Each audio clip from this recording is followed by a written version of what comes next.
और मैं एक बात में पक्का हूं, मैं जवान देता हूं तो कभी पीछे नहीं हटता। ये पत्रकारों को मैं बोलते रहता हूं कि मेरा भाषण ठीक से रिकॉर्ड कर लो, अपने बात जमा कर लो, रोज देखते जाओ। अगर मैंने कुछ भाषण में घोषणा की होगी, अगर काम नहीं किया होगा तो ब्रेकिंग न्यूज जरूर लगाओ।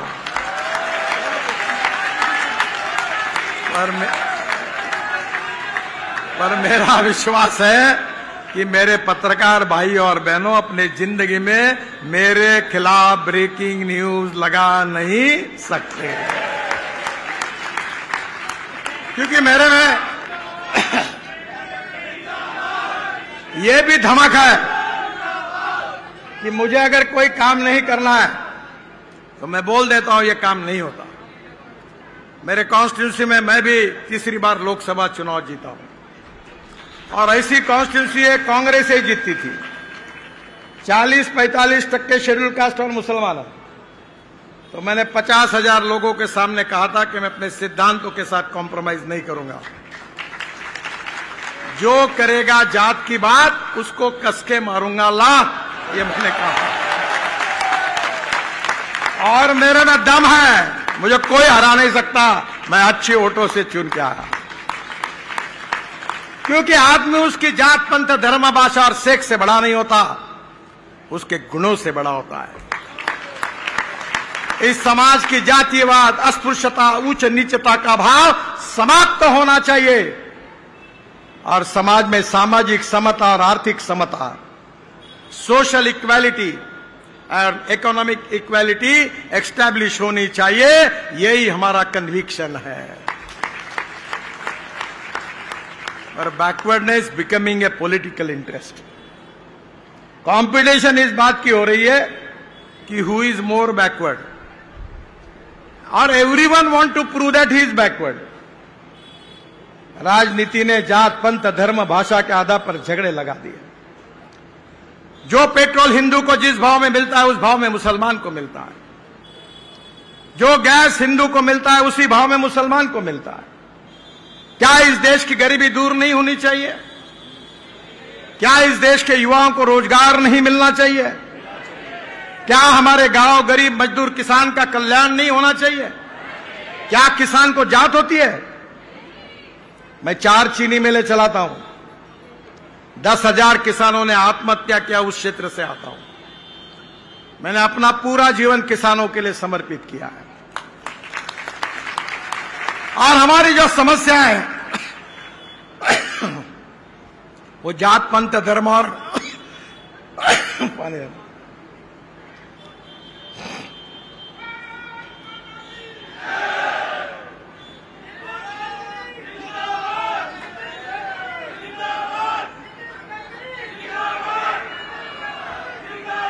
हमारी जो समस्या है वो जात पंथ धर्म भाषा और सेक्स की नहीं है। मोदी जी ने नारा दिया था, सबका साथ, सबका विकास, सबका प्रयास और सबका विश्वास। हम इस देश को समृद्ध संपन्न बनाना चाहते हैं। हम इस देश के गांव गरीब मजदूर किसान का कल्याण करना चाहते हैं। हम इस देश में ऐसी आर्थिक व्यवस्था को निर्माण करना चाहते हैं जो रोजगार को निर्माण करे। प्रधानमंत्री जी ने कहा है कि हम $5 ट्रिलियन की इकोनॉमी बने, हम विश्व गुरु बने, हम दुनिया की तीसरे नंबर की आर्थिक व्यवस्था बने। आज मैं कुरुक्षेत्र से आया हूं और कुरुक्षेत्र के बाद गुरुग्राम में पहुंचा हूं। महाभारत और रामायण हमारी प्रेरणा है। इतिहास, संस्कृति और विरासत ये हमारी शक्ति है। आयुर्वेद और योग विज्ञान को विश्व में मान्यता मिली है, और मूल्याधिष्ठित जीवन पद्धति और परिवार पद्धति हमारे समाज की ताकत है। मैं ब्रिटिश पार्लियामेंट में गया था, मेरा भाषण हुआ था। बाद में प्रधानमंत्री को मिलने के लिए गया तो उन्होंने मुझे प्रश्न पूछा, क्या हिंदुस्तान में सबसे बड़ी समस्या कौन सी है? मैंने कहा था गरीबी है, भूखमरी है, बेरोजगारी है। फिर मैंने उनको पूछा कि आपके देश की सबसे बड़ी समस्या कौन सी है? तो उन्होंने मुझे कहा कि हमारे देश की सबसे बड़ी समस्या यह है कि हमारे जवान लड़के और लड़कियां शादी नहीं करते, वो लिविंग रिलेशनशिप में रहते हैं। हमारी सामाजिक व्यवस्था उद्ध्वस्त हो रही है। और फिर उन्होंने मुझे पूछा कि आपका देश गरीब है, तो आपके यहां यह समस्या नहीं है? मैंने कहा नहीं के बराबर है। तो बोले ये कैसे संभव है? तब मैंने उनको कहा था कि भारतीय संस्कृति, इतिहास और विरासत, रामायण और महाभारत काल से मिला हुआ संस्कार और साधु संतों ने किया हुआ प्रबोधन, इसके आधार पर हमारा समाज मूल्याधिष्ठित जीवन पद्धति और मूल्याधिष्ठित परिवार पद्धति को हमने स्वीकार किया है। हम गरीब जरूर है, पर हमारे संस्कार हमारे धनवान हैं। और इसलिए बहनों और भाइयों, अगर देश का विकास करना है तो 4 बातें जरूरी है: water, power, transport and communication. 4 चीजें नहीं होंगी तो इंडस्ट्री नहीं बढ़ेगी, ट्रेड बिजनेस नहीं बढ़ेगा, एग्रीकल्चर का विकास नहीं होगा। और इसलिए जब तक इसका विकास नहीं होगा तब देश समृद्ध और संपन्न नहीं होगा। मोदी जी ने सरकार में आने के बाद हमने इंफ्रास्ट्रक्चर डेवलपमेंट को प्रायोरिटी दी। दिल्ली मुंबई एक्सप्रेस हाईवे के साथ Delhi Katra greenfield express highway बन रहा है। मैं आपको 1 लाख करोड़ का दिल्ली मुंबई एक्सप्रेस वे, करीब 50,000 करोड़ का Delhi Katra greenfield express highway, 9,500 crore का द्वारका एक्सप्रेस वे, ये तो स्टेट ऑफ आर्ट प्रोजेक्ट है। अभी तो 20 किलोमीटर तुमने देखा है, 9 किलोमीटर होना बाकी है, बाद में UR2 का उद्घाटन बाकी है। मैं विश्वास दिलाता हूं, जिस दिन तुम पूरा प्रोजेक्ट देखोगे तो रोज मुझे याद करोगे, ऐसा प्रोजेक्ट बना है। मैं अपने जीवन में 50 लाख करोड़ के काम कर चुका हूं। कोई माय का लाल नहीं कह सकता कॉन्ट्रैक्टर कि मुझे काम के लिए मंत्री जी को मिलना पड़ा। हमने ईमानदारी से काम किया और इसीलिए मैं अधिकारियों को कह चुका हूं, अब तुमको सस्पेंड करने का रिकॉर्ड बनाना है। मैंने 7 वर्ल्ड रिकॉर्ड बनाए, अब तुम्हारी नौकरी खानी है। जो बेईमानी करेगा, जो गलत काम करेगा, उस कॉन्ट्रैक्टर को ब्लैक लिस्ट करूंगा और अधिकारी को सस्पेंड कर दूंगा। ये संपत्ति आपकी है, इस हाईवे के आप मालिक हैं। अंबाला शामली 5,000 करोड़ का एक्सप्रेसवे 2025 मार्च तक पूरा होगा। शामली में दिल्ली देहरादून एक्सप्रेसवे गोरखपुर शामली एक्सप्रेसवे से जुड़ेगा। अंबाला चंडीगढ़ ग्रीनफील्ड एक्सप्रेसवे 1,600 करोड़ का, यह भी अप्रैल 2025 में पूरा हो जाएगा। अंबाला कोटपुतली ग्रीनफील्ड कॉरिडोर 12,000 करोड़, अभी मैंने देखा हेलीकॉप्टर से, वो भी पूरा हो गया है। उत्तर से दक्षिण 227 किलोमीटर ट्रांस हरियाणा कॉरिडोर बन गया है। अंबाला से कोटपुतली की दूरी 50 किलोमीटर कम हुई है। रोहतक, चरखी दादरी, महेंद्रगढ़ और नारनौल से गुजर रहा है। ईस्टर्न पेरिफेरल एक्सप्रेसवे 12,000 करोड़ पूरा हुआ है। मुझे विश्वास है कि Dwarka express highway world standard का है, वर्ल्ड स्टैंडर्ड का। और जब ये खुल जाएगा तो राव साहब को विश्वास दिलाता हूं कि वर्ल्ड के लोग जब आएंगे गुड़गांव तो द्वारका एक्सप्रेस हाईवे देखे बिना नहीं रहेंगे। ऐसा state of art project. Delhi Mumbai highway में हमने नीचे में टनल बनाई और ऊपर में फॉरेस्ट है।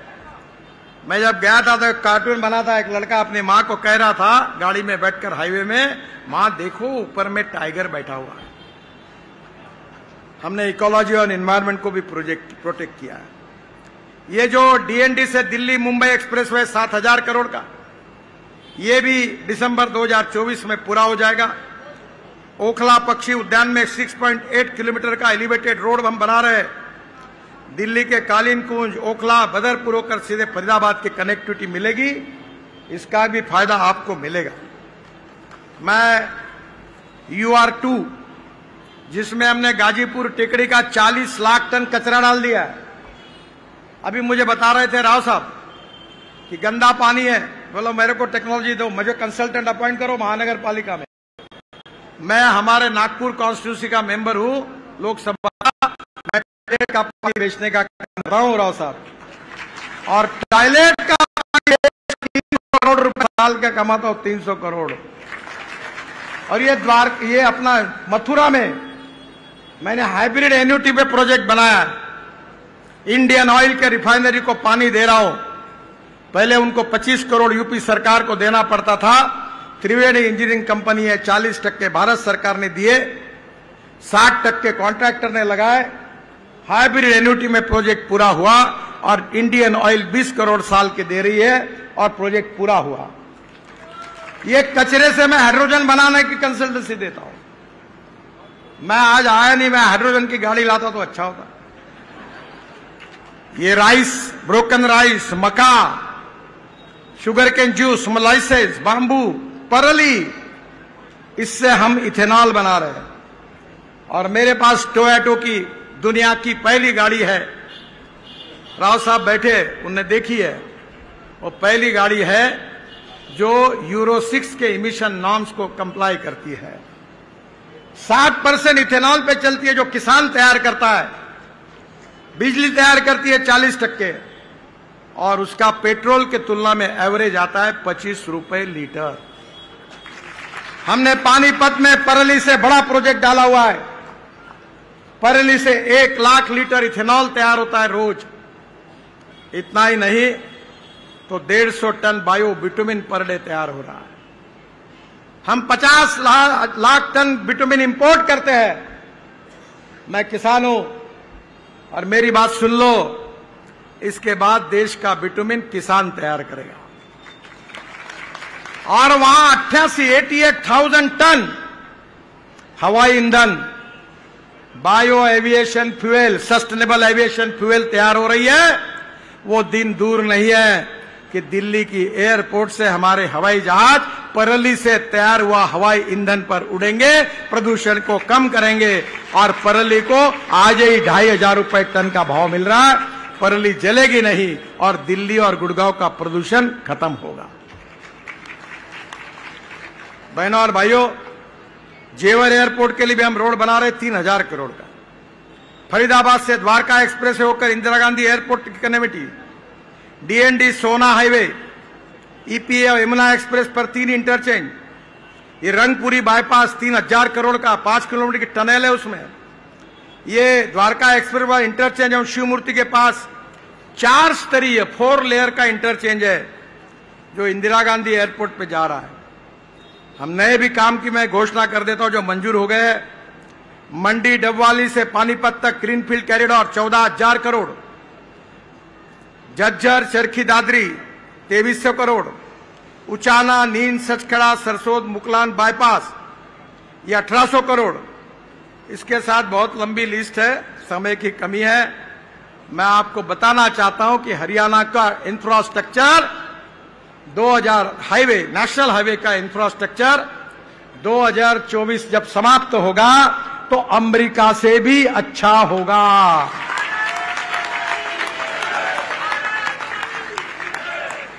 और एक बात मैं बताना चाहता हूं, मैं वाटर रिसोर्सेज मंत्री था तो उत्तराखंड और हिमाचल में प्रोजेक्ट अटके हुए थे जिसका पानी हरियाणा को मिलने वाला है। लखवाड़ बहुउद्देशीय योजना 6,000 करोड़, रेणुका जी बांध परियोजना 5,500 करोड़, किशोर बांध परियोजना 12,000 करोड़।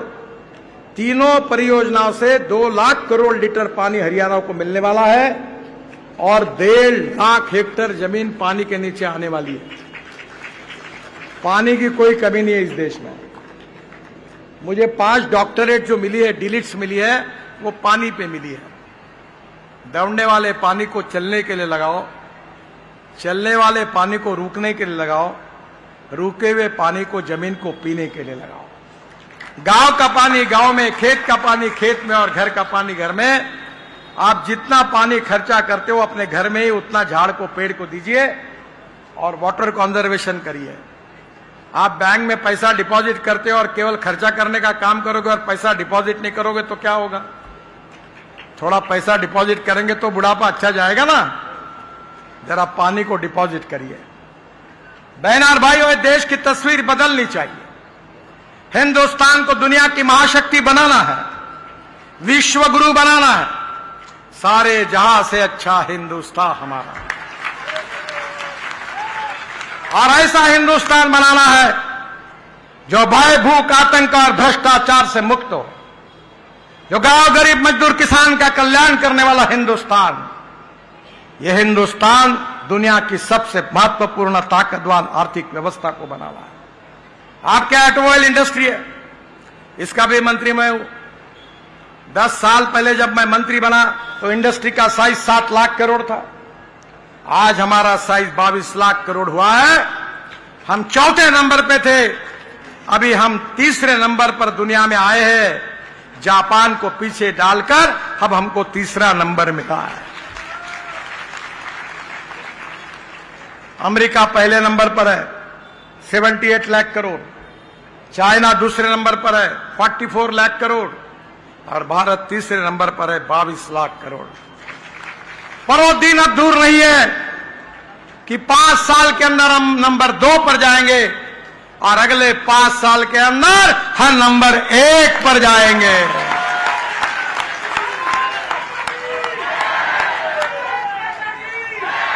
और यही इंडस्ट्री है। ये गुड़गांव का वैभव दिख रहा है, ये ऑटोमोबाइल इंडस्ट्री के कारण है। 4.5 करोड़ युवाओं को रोजगार मिला है। भारत सरकार और राज्य सरकार को सबसे ज्यादा जीएसटी मिलता है, सबसे ज्यादा एक्सपोर्ट होता है।